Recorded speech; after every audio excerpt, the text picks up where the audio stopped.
younger son Aaron turned 16. To celebrate, we took him with a few friends to see his all-time favorite band.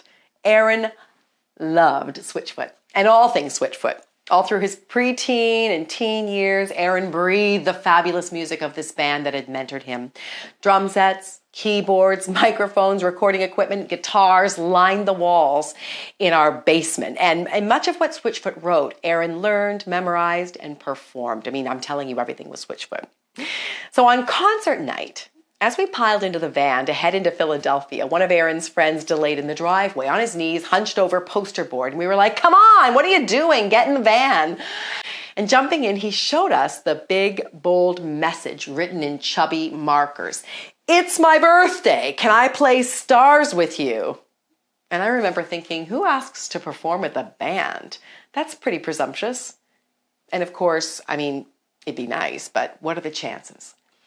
So we arrived at the Electric Factory in downtown Philadelphia, and as much as I would have loved standing on the main floor with the kids for about 4 hours, Cam and I sat up in the balcony.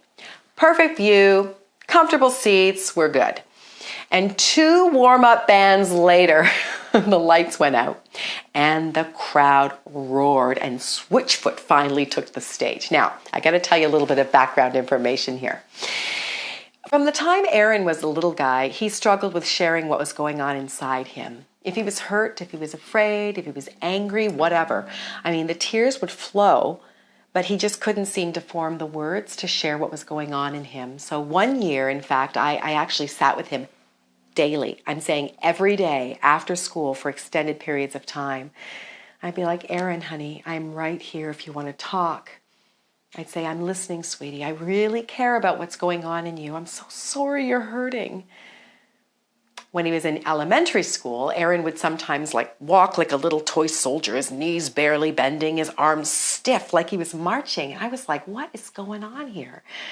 I mean, he wasn't always that uptight, but it was definitely something Cam and I prayed a lot about. God, release this kid. Help him to relax and open up. Help him to be the man you've called him to be. But when Aaron was alone or playing his music, he relaxed. I mean, he cut loose and we got to see who he really was. It was really inspiring. So somewhere deep down inside, we thought, oh, it would be amazing if Aaron could play with Switchfoot. But the second song Switchfoot played that night was Stars. Well, that's that, we thought. Poor Aaron. But it's still an amazing night. And from where Cam and I were perched in the balcony, we could see our whole group of guys mixed in with the rest of the fanatics on the floor. And then it happened. Several songs in, inching toward the end of the concert, John Foreman, who's the lead singer, stopped playing and hauled out of the crowd and up onto the stage this wavy-haired kid. And throughout the concert, Aaron just kept holding up his sign, just periodically holding it up. Remember the one that said, it's my birthday, can I play stars with you? And finally, he caught John Foreman's attention. And John lifted his own guitar strap from around his neck, and he placed his guitar in Aaron's hands. I mean, we watched it right from where we were sitting. It's not stars, he said, but it's still your birthday, right? What's your name? Aaron was like, Aaron. Ladies and gentlemen, this is Aaron. And we hooted and we hollered like mad. Aaron began to play one of their signature songs, Awakening.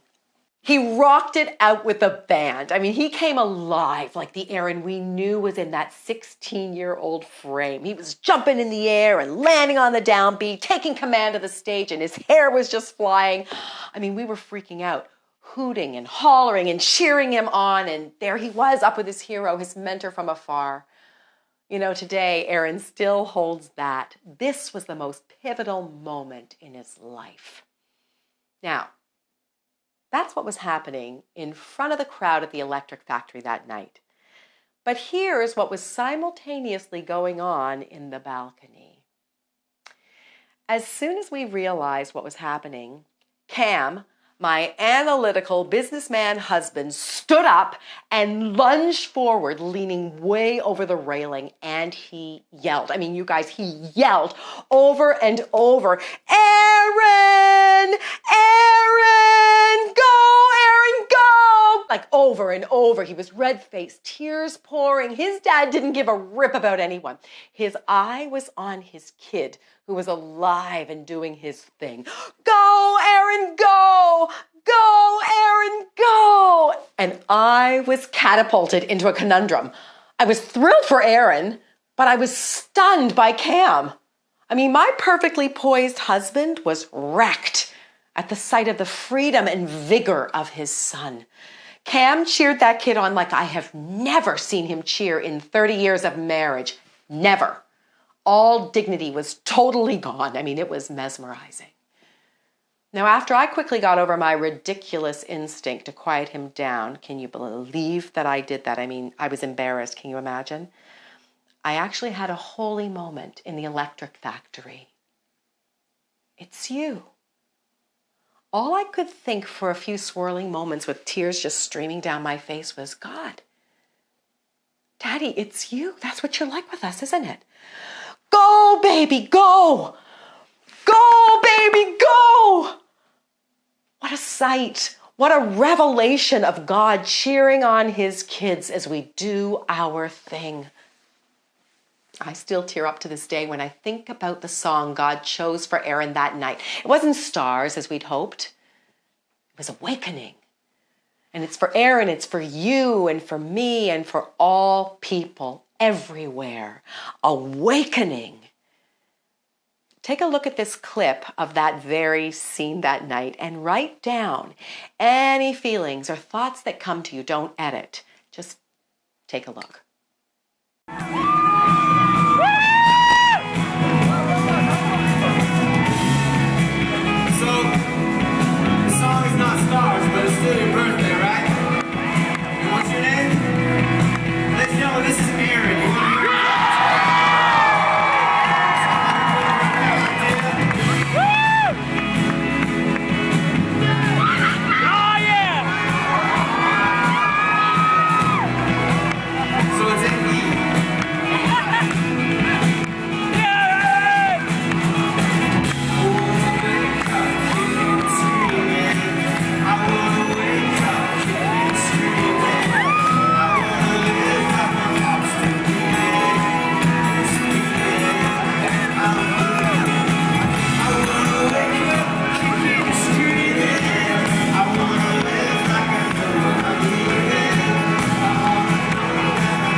Which person did you most identify with in this story? Me feeling embarrassed, but then finally getting it?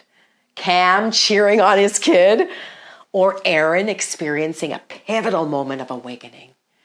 I mean, maybe you automatically put yourself in the scenario of parent. If you are a parent or you're caring for children or people who are struggling, your heart may be very animated toward the one doing their thing, waking from sleep, because you want this for your child or that dependent person, don't you? Of course you do. You do anything to help them out in that area. But it's really important for you to take this in. You are not the parent cheering in this scenario. You're not the supportive one, the responsible one, the cheerleader for everyone else. You may have thought, like I did, God, you're cheering me on? As I want this for my own child or loved one, you want awakening from me? I'm the kid in this scenario? You may have gone there, then pulled back. Don't pull back. Just go with it. That vision of God as the doting, cheering father, oh, it's for you. Now, maybe you got it. You took it in. You're like totally sold on the vision. Yes, God's cheering me on. Good, keep it. Keep going.